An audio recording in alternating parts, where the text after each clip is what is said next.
A Hora do Ungido, com o pastor Paulo Messias. Olá, meus amados irmãos e irmãs, a quem vos cumprimento com a graça e com a paz do Senhor Jesus. Eu sou o pastor Paulo Messias, da Igreja Videira de Canaã, Goiânia, Goiás, Brasil, para o mundo, chamado por Deus para pregar o Evangelho da Graça, para curar os enfermos, para libertar os cativos. Mas antes de orar com você, eu gostaria de compartilhar uma palavra de Deus, os pensamentos elevados de Deus a seu respeito. Preste atenção, filho. Deus não pensa como nós pensamos. Deus pensa de forma sobrenatural. Precisamos ter muito cuidado com o ensinamento de homens. A verdadeira mensagem do Evangelho é algo sobrenatural. Não atente em entendê-la de forma natural. O que é natural, pastor? É dizer algo como: faça o seu melhor para agradar a Deus. Em algum dia, quando Deus vê que você foi sincero o suficiente, fiel o suficiente, então você receberá a sua bênção.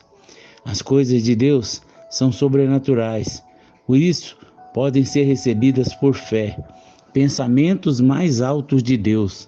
Isaías 55, verso 8 e 9 diz: porque os meus pensamentos não são os vossos pensamentos, nem os vossos caminhos os meus caminhos, diz o Senhor. Porque assim como os céus são mais altos do que a terra, assim são os meus caminhos mais altos do que os vossos caminhos, e os meus pensamentos mais altos que os vossos pensamentos. Os pensamentos e caminhos dos homens naturais e terrenos, mas os pensamentos e caminhos de Deus são elevados porque são celestiais. Precisamos andar de acordo com os pensamentos e caminhos elevados do Senhor. Pastor, como podemos entender os pensamentos de Deus? Observando o contexto do capítulo 55 de Isaías, vamos ver alguns elevados pensamentos a caminho de Deus. Receba tudo de graça. Isaías 55:1. A todos vós, os que tendes sede, vinde a mim, e vós que não tendes dinheiro, vinde comprai e comei de mim. Sim, vinde e comprai sem dinheiro e sem preço, vinho e leite. A graça, sem dúvida, é o pensamento elevado, é o caminho elevado, enquanto a lei é o caminho do homem natural e os seus pensamentos. Porque, segundo a lei, tudo depende do homem, do seu esforço, da sua obediência. Assim, um homem natural sempre procura pagar pela bênção. Mas, segundo a graça, tudo depende de Cristo, é obra consumada. Se você acorda de manhã consciente de que Deus está lhe fornecendo a sabedoria para o dia, fornecendo o pão diário que você precisa, fornecendo a proteção para você e para a sua família, então você está no Espírito da graça. Estará efetivamente vivendo sobre a graça. Não pense que a lei é má.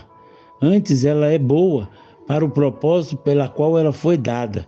E nós sabemos que a lei foi dada para mostrar o pecado.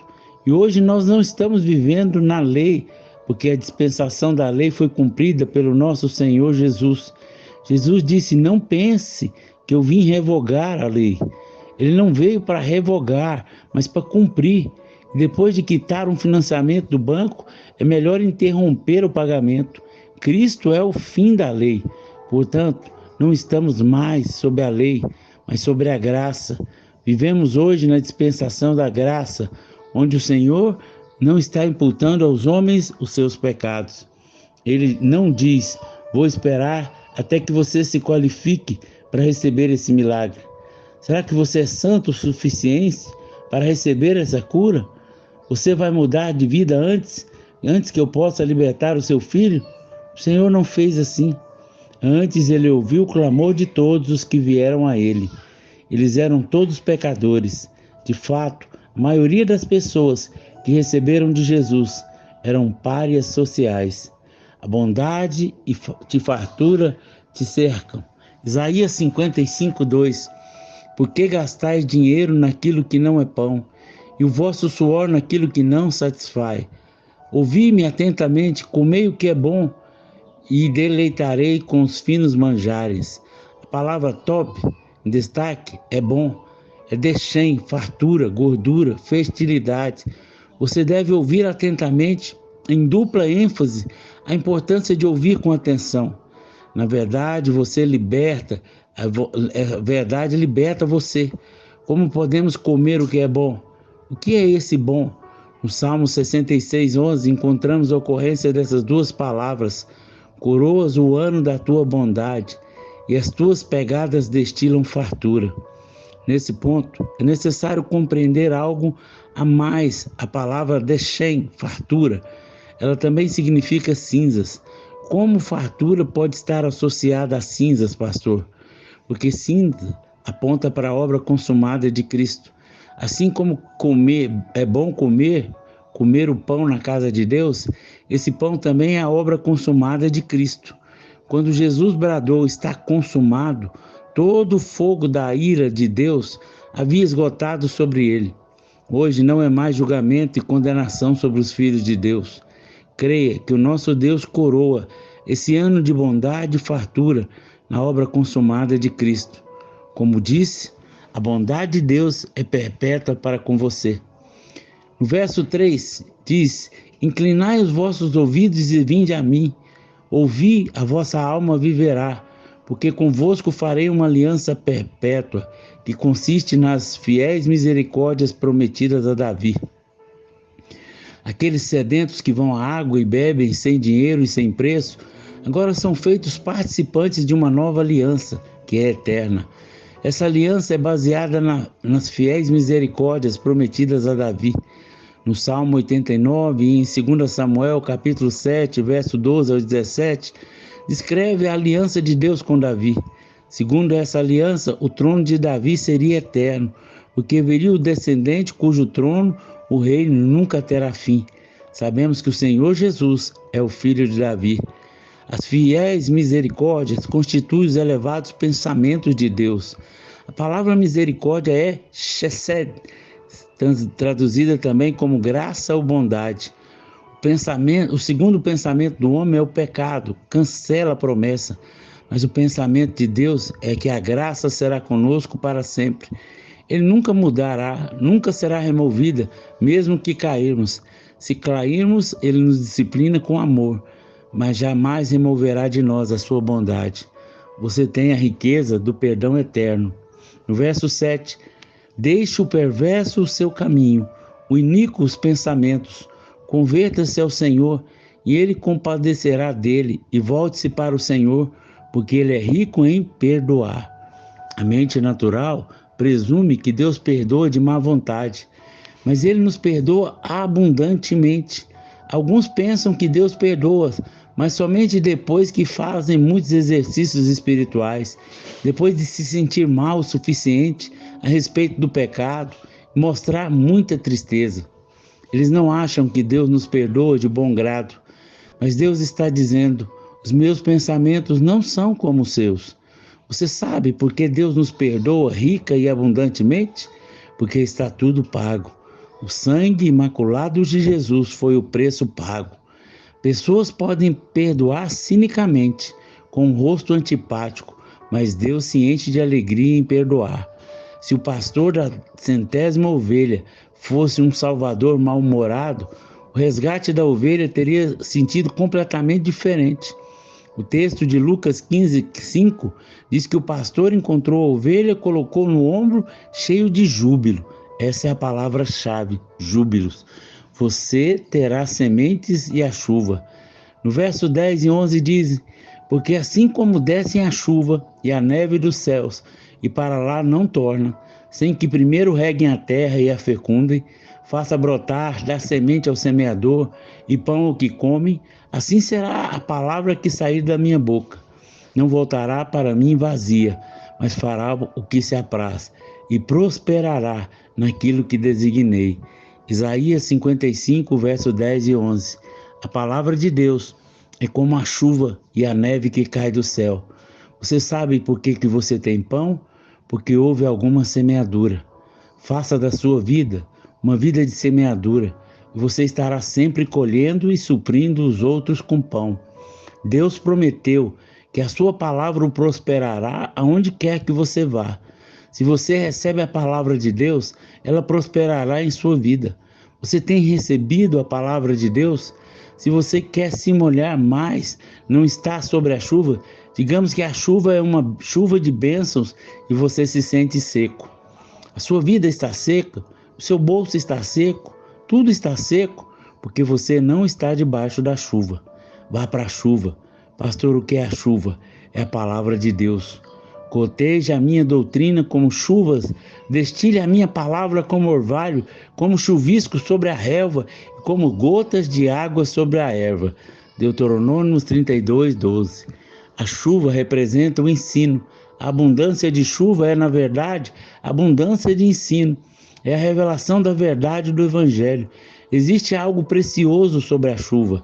Em Joel, capítulo 2, verso 23, nós lemos que o Senhor vai mandar chuva temporã e seródia. Significa as primeiras e as últimas chuvas. Nós vivemos no tempo das últimas chuvas. Mas o que é mais precioso é que a palavra chuva é moré, que significa professor em hebraico. Isso mostra que as últimas chuvas trarão grande revelação da palavra de Deus. Você é abençoado para abençoar. Por fim, vamos considerar o verso 12 e 13. Saireis com alegria e em paz sereis guiados. Os montes e os outeiros romperão em cânticos diante de vós, e todas as aves do campo baterão palmas. Em lugar do espinheiro crescerá a cipreste, em lugar da sarça a murta. Isto é glória para Deus e memorial eterno, que jamais será extinto. Isaías 55, verso 12 e 13. Depois de receber a palavra de Deus, a palavra do perdão, a palavra da graça, a chuva do céu, você sairá com uma alegria, será guiado em paz. Não seja guiado por vozes do lado de fora. Não se deixe guiar por sinais exteriores. Não permita em ser guiado pela paz. Permita. Deus te guia por dentro, porque Ele sem você. O resultado de receber a palavra da graça é que você sai com alegria e é levado em paz. Seja sempre guiado pela paz. Antes de assinar qualquer coisa, seja guiado pela paz. Antes de fazer um negócio, seja guiado pela paz. É vital entendermos que a maneira principal como Deus nos conduz é pela presença ou ausência de paz. Quando que você é guiado pela paz, o que vai acontecer? As montanhas e os montes começarão a cantar diante de você. Montanhas são sempre imagem de reinos ou pessoas em lugares altos. Isso significa que as pessoas realmente importam a sua vida, lhe darão encorajamento. Quando você recebe a palavra e sai com alegria, sendo guiado pela paz, os montes se rompem em cânticos e árvores aplaudem. Árvores também apontam para pessoas. Quando você sai, as montanhas e montes estão regozijando e as árvores do campo estão batendo palmas. Você se torna uma bênção onde quer que você vá. Você traz alegria onde quer que você chegue. O verso 13, nós lemos que no lugar do espinheiro crescerá o cipreste, e em lugar da sarça crescerá a murta. Em vez de maldição representada pelo espinheiro, haverá cipreste. O espinheiro é aqueles que usavam no passado para manter as ovelhas presas no aprisco. Não era uma cerca de madeira como em nossas fazendas, mas uma cerca de espinho. Então, em vez do espinheiro, haverá o cipreste. Em outras palavras, a bênção estará à sua volta. Não haverá mais maldição. Em vez de sarça, haverá murta. Essa sarça é um tipo de ortiga. Ortiga produz muita irritação e coceira na pele. Mas a murta é mirra. A fragrância da mirra pode ser sentida de longe. Então você sairá com alegria, será guiado em paz. E as pessoas vão se alegrar ao seu redor. Tem gente que traz alegria quando chega. Outros trazem alegria quando vão embora. Seja uma bênção em todos os lugares que você for. Em vez de espinheiro, seja como um cipreste. Em vez de se irritar e tornar pessoas desconfortáveis, você trará bênção sobre elas. O aroma de Cristo em você vai exalar em todo lugar. Aleluia. Pai, eu oro agradecendo ao Senhor por essa palavra. Que ela gere vida na minha vida, no coração de cada irmão que me ouve, através do canal do YouTube. Que eles sejam guardados, que eles sejam uma bênção na vida das pessoas, em nome de Jesus. Amém, amém e amém. Ao ouvir essa palavra, você foi abençoado. Comente aí no nosso canal, nos ajude a divulgar, para que mais pessoas sejam uma bênção.